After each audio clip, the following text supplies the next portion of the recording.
Hello दोस्तों, मेरा नाम है संजीव और मैं आपको कहानी सुनाने आता हूँ। अगर आपको मेरी कहानी अच्छी लगती है तो कृपया करके कमेंट जरूर कीजिएगा, क्योंकि लाइक और सब्सक्राइब तो आप करते नहीं हैं। वो आपको पता ही है, आप लाइक और सब्सक्राइब तो करते नहीं है। तो एक कमेंट का सेक्शन होता है, उसमें अगर आपको कहानी अच्छी लगती है या बुरी लगती है वो कमेंट करके जरूर बताइएगा।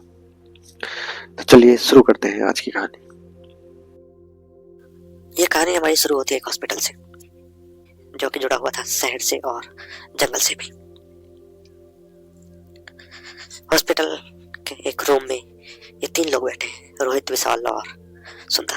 रोहित जो कि हॉस्पिटल का एचआर है, विशाल जो कि हॉस्पिटल का मैनेजर है, और सुंदर जो कि हॉस्पिटल का ओनर था। ये हॉस्पिटल जो है ये 15-20 बेडों का है, यानी कि 15-20 पेशेंट अगर इमरजेंसी है तो इसमें भर्ती हो सकते हैं। अब जो सुंदर है वो इस हॉस्पिटल को 50 बेड तक ले जाना चाहता है। इमरजेंसी में 50 पेशेंट इस हॉस्पिटल में भर्ती हो सके, इसके लिए वो इन दोनों से बात करना शुरू करता है। ये एक कमरे में बंद है, जो कमरा चारों तरफ से बंद है, गेट लगा हुआ है। एक टेबल के आसपास ये लोग बैठे हैं और एसी चल रहा है। गर्मी का समय था और बरसात आने वाली थी। सुंदर इस कमरे की चिप्पी को तोड़ते हुए बोलता है कि रवि और विशाल, मैं इस हॉस्पिटल को बड़ा बनाना चाहता हूँ। आज की मीटिंग का उद्देश्य यही है कि मैं इस हॉस्पिटल को किस तरह से बड़ा बना सकता हूँ। मेरे हॉस्पिटल के पास जो है जगह तो बहुत है, और इसलिए मैं इस हॉस्पिटल को बड़ा बनाना चाहता हूँ। विशाल और रोहित कहते हैं ये तो सर अच्छी बात है, आप इसे बड़ा बनाना चाहते हैं। सुंदर बोलता है, और ये जो हॉस्पिटल के पीछे जो मॉर्चरी है, यानी कि मॉर्चरी में आपको बता दूं, मुर्दा घर भी बोल सकते हैं, जहाँ पे जो पेशेंट हॉस्पिटल में मर जाते थे उनकी बॉडी को इस मॉर्चरी में रखा जाता था। उनकी डेड बॉडीज को मॉर्चरी में रखा जाता था, और उस मॉर्चरी के पीछे एक कमरा बना हुआ था,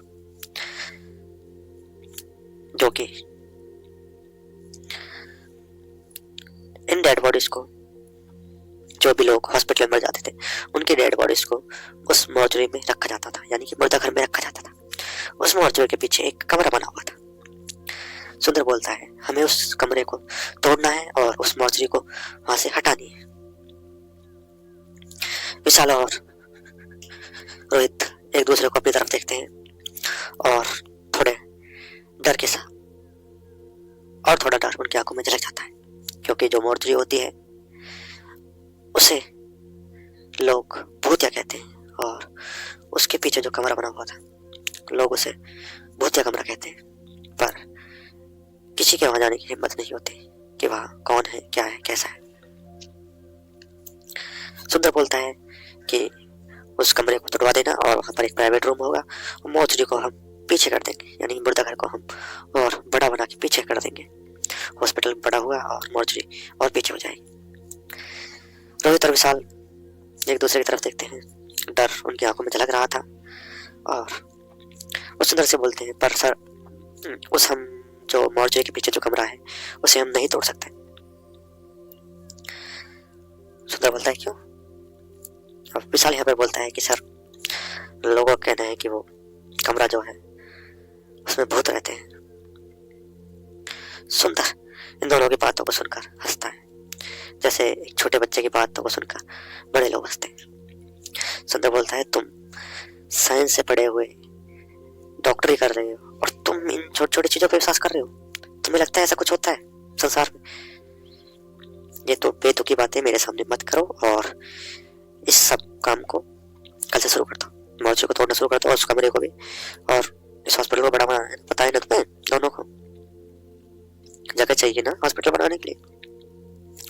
दोनों सिर हिलाते हैं।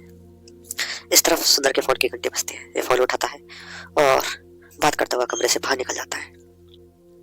अब रोहित और विशाल दोनों डर लिए हुए वहां से उठते हैं। वो 10-12 मजदूरों को लेके आते हैं और मॉर्चरी को तोड़ना शुरू कर देते हैं। 2-3 दिन तक मॉर्चरी को तोड़ते रहते हैं। अब सुंदर आता है। सुंदर हॉस्पिटल की छत पर जाता है। वो देखता है मॉर्चरी टूट रही है। वो खुश होता है, परंतु देखता है कि मौजूद के जो पीछे कमरा था उस कमरे को इन्होंने अभी तक छुआ तक नहीं है। ये सुंदर दोनों को छत पे बुलाता है, बोलता है तुम ये क्या कर रहे हो? मौजूद तुमने जोड़नी शुरू कर दी, पर इसके पीछे जो कमरा है, अरे भाई मैं प्राइवेट रूम बनाना चाहता हूँ, अगर कोई पेशेंट आए या कुछ बात हो जाए तो प्राइवेट रूम में रह सकते हैं। विशाल और रोहित बोलते हैं कि सर उस कमरे को कोई भी मजदूर तोड़ने के लिए राजी नहीं है। सुंदर बोलता है तोड़ने के लिए राजी नहीं है मतलब सर हमने आपको बताया था कि उसमें भूत रहते हैं कमरे में।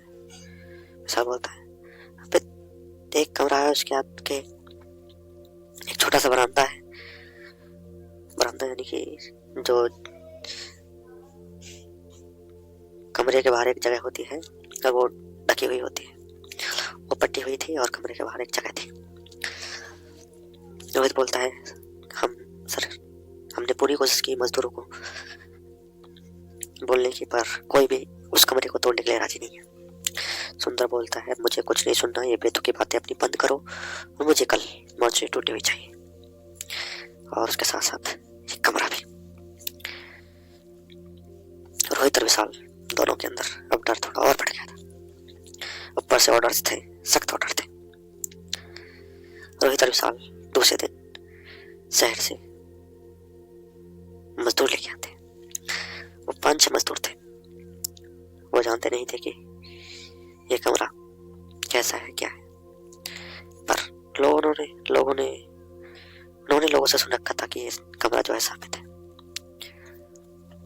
और थोड़ा लालच के साथ साथ कि थोड़ी जो आज की दिहाड़ी है वो थोड़ी ज्यादा मिल जाएगी, तो मजदूर भी खुश थे। वो गए। विशाल ने बोला कि इस कमरे को छत से तोड़ना शुरू करें। मजदूर सारे छत पे चढ़ गए। इन्होंने एक ईंट निकाली उस कमरे की। ईंट निकालने के साथ ही एक कांच टूटने की आवाज आई। मजदूर थोड़े घबरा गए। विशाल नीचे ही था और रोहित छत पे था। रोहित ने पूछा क्या हुआ?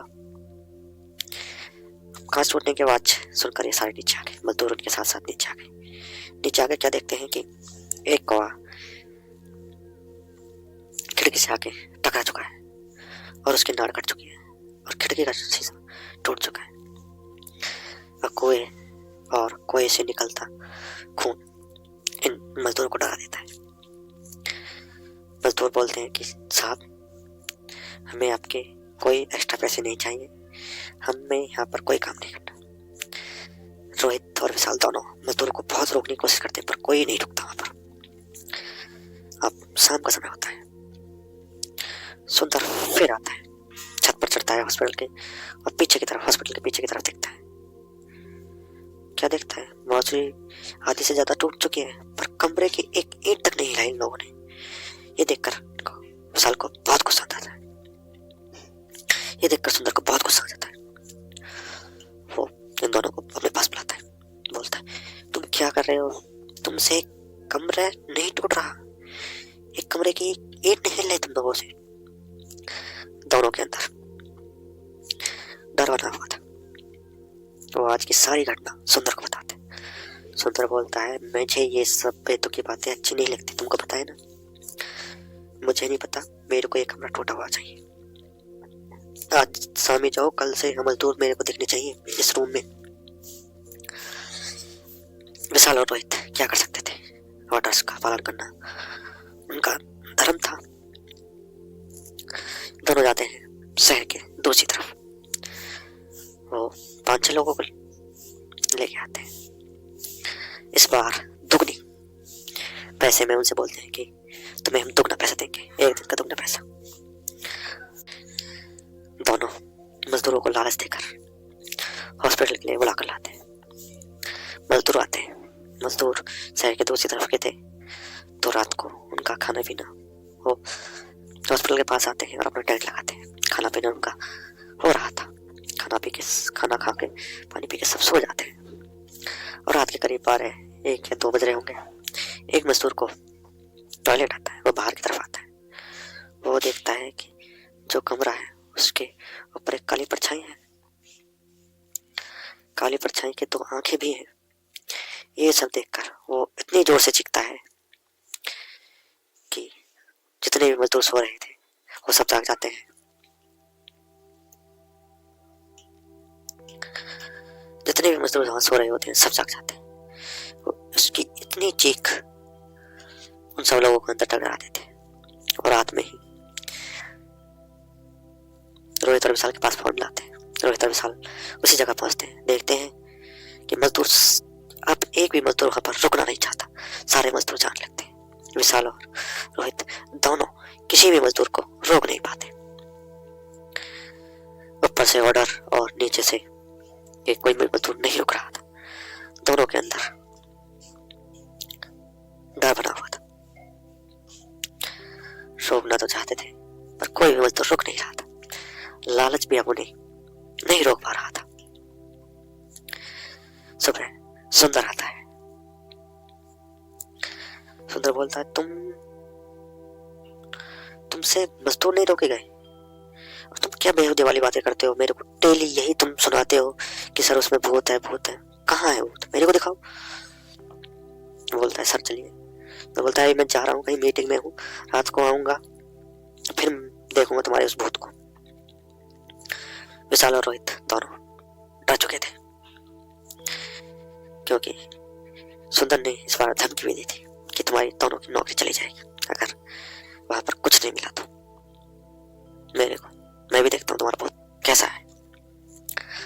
रोहित और विशाल क्या ही बोल सकते थे।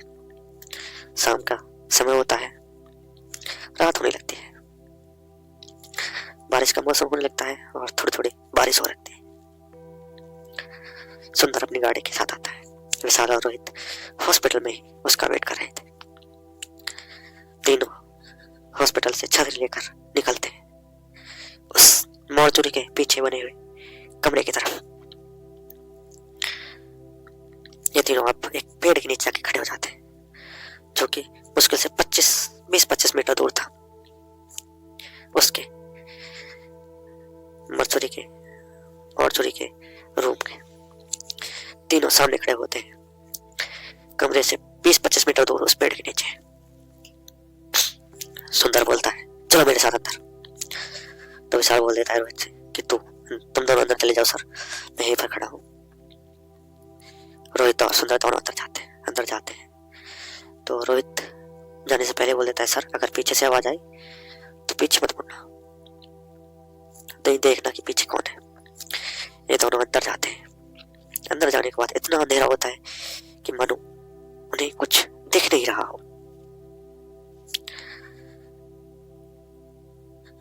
हाथ से हाथ उनको नहीं दिखता।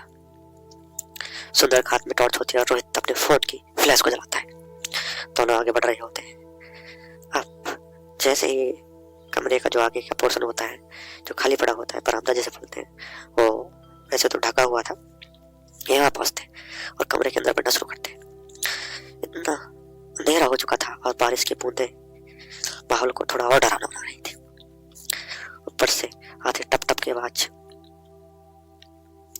ये अंदर जाते हैं, एक हाथ से हाथ इनको नहीं दिखाई देता। सुंदर अब आगे चला जाता है और विशाल रोहित पीछे रह जाता है। तो सुंदर बोलता है रोहित। अब सुंदर जब ये बात बोल रहा होता है तो उससे कोई आवाज नहीं आती, परंतु जो भी रोहित ने थोड़ी देर पहले उसे बात बोली थी कि सर अगर कोई पीछे से आवाज दे तो पीछे मुड़ के मत देखना। सुंदर वहीं खड़ा होता है और आवाज लगा रहा होता है, परंतु कुछ नहीं होता। और रोहित पीछे से आता है, जी सर। कि तुम कहाँ चले गए थे? कि सर मैं तो यहीं था। अच्छा तुम यहीं पे थे? हाँ सर। ये दोनों आगे चलते हैं। रोहित इस तरफ मुड़ जाता है और सुंदर गलती से उस तरफ मुड़ जाता है। ये तीनों आगे जाते हैं। सुंदर को किसी चीज से टकराने की आवाज आती है। रोहित को किसी चीज के टकराने की आवाज आती है। सुंदर बेहोश हो चुका था, वो गिर चुका था, कब कैसे पता नहीं कैसे। जैसे सुंदर बेहोश होता है तो उसे एक सपना आता है। सपने में वो देखता है जिस कमरे के अंदर वो खड़ा है उस कमरे पे एक चारपाई है। चारपाई की औरत लेटी हुई है, बूढ़ी औरत, मुश्किल से 60-65 साल की होगी, और उसका बेटा पास में बैठा हुआ है।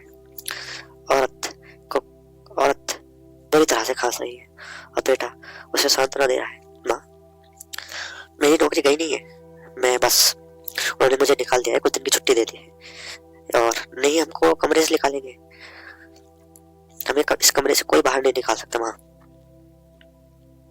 उसकी माँ बोलती है कि हाँ बेटा, तू सही बोल रहा है, इस कमरे से हमें कोई बाहर नहीं निकाल सकता, और माँ मेरी नौकरी लग जाएगी, दोबारा से लग जाएगी इसी हॉस्पिटल में, और मैं आपका इलाज बढ़िया तरीके से कराऊंगा।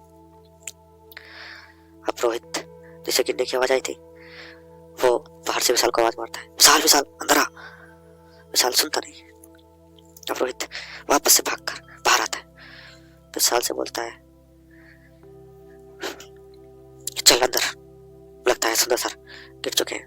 तो बोलता है पागल हो रहा है, मैं क्यों जाऊं? तो रोहित बोलता है भूल गया, तू भी शामिल था, मेरा तो इरादा भी नहीं था लाशें चुराने का, तेरा ही आइडिया था कि लाशें चुरा के मेडिकल हॉस्पिटल में दे। अब जाने से डर लग रहा है, चल सुंदर सर अंदर फंस गए हैं, वरना मौत का जो इंजाम है वो हमारे सर पे ही लगेगा, चल अंदर। अब रोहित भी अपनी टॉर्च के साथ साथ विशाल भी अपनी फोर्ट की टॉर्च चला देता है, दोनों अंदर जाते हैं। वो देखते हैं कि अंदर जो सुंदर सर हैं इनके वो गिरे हुए हैं। ये दोनों आपस में बताते चलो उठाओ इसे सर को। ये दोनों सर को उठाने लगते हैं, एक हाथ पकड़ता है एक पैर पकड़ता है, परंतु जैसे ही ये आगे चलने वाले हैं रोहित का कोई पैर पकड़ लेता है। रोहित पैर छुटाता है, भागने की कोशिश करता है। विशाल बोलता है क्या हुआ है? रोहित बोलता है मेरा किसी ने पैर पकड़ रखा है। विशाल इस बात को सुनकर भागने लगता है। विशाल ये बात सुनता है और बाहर भागने की कोशिश करता है, पर उसके भी दोनों पैर किसी ने पकड़ लिए थे। इन दोनों को कमरे में काली परछाई दिखती है, जो कि कमरे के अंधेरे से भी ज्यादा काली थी, और उसकी वो दो लाल आंखें, इन दोनों को वो परछाई दिखती है। दोनों डर के मारे भागने की कोशिश करते हैं, झटपटाते हैं, पर अब सब कुछ शांत हो चुका है। सुबह के समय कमरे के बाहर पुलिस खड़ी थी और दो लाशें कमरे से बरामद हुई, एक रोहित और विशाल की। सुंदर सारा होश में आ चुके थे। वो कमरे से बाहर निकलते हैं और बिना किसी जवाब के वो चुपचाप अपनी गाड़ी में बैठकर अपने घर निकल जाते हैं। पुलिस वाले उनसे पूछते हैं पर कोई जवाब नहीं आता। अब इस हॉस्पिटल की कहानी इस तरीके से थी कि जो एक कमरा बना हुआ था, इसमें दो कमरा था, इसमें दो लोग रहते थे, एक बेटा और एक माँ। माँ को टीवी थी और बेटे की नौकरी हॉस्पिटल थी, हॉस्पिटल के मुर्दे घर में लगी हुई थी। बेटा रात को ड्यूटी करता और दिन में माँ की देखभाल करता, और रात में कभी कभार माँ के पास आकर माँ को देख जाता। हॉस्पिटल से लाशें छोड़ना शुरू हो गई, मैं बोल सकता हूँ आपको लापता होना शुरू हो गए। हर हफ्ते एक दो लाश उस मॉर्चरी से गायब हो जाते। जो बेटा था राजू, उसकी चाबी मॉर्चरी के पास रहती थी, मॉर्चरी की चाबी राजू के पास रहती थी। वो पता नहीं किस तरह से लाशें गायब हो जाती थी। अब एक दिन राजू की माँ का देहांत हो गया, उसकी माँ हॉस्पिटल में भर्ती थी। राजू का माँ के अलावा कोई नहीं था। राजू की माँ की लाश भी उसी मॉर्चरी में रखी गई, पर उसी रात उसकी माँ की लाश भी वहां से गायब हो गई। राजू, जिसके हाथ में पोस्टमार्टम की रिपोर्ट थी, उसकी माँ की लाश गायब हो जाने के कारण वो बहुत दुखी था, और हॉस्पिटल वालों ने तो पहले ही उसे हॉस्पिटल से निकाल दिया था। ये सब उस पे नहीं सा गया, उसने उसी कमरे के अंदर आकर फांसी लगा ली।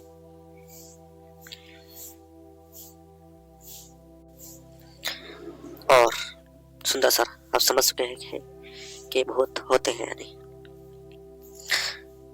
ये थी हमारी कहानी। अगर आपको कहानी अच्छी लगी हो तो कमेंट करके जरूर बताइएगा। Thank you.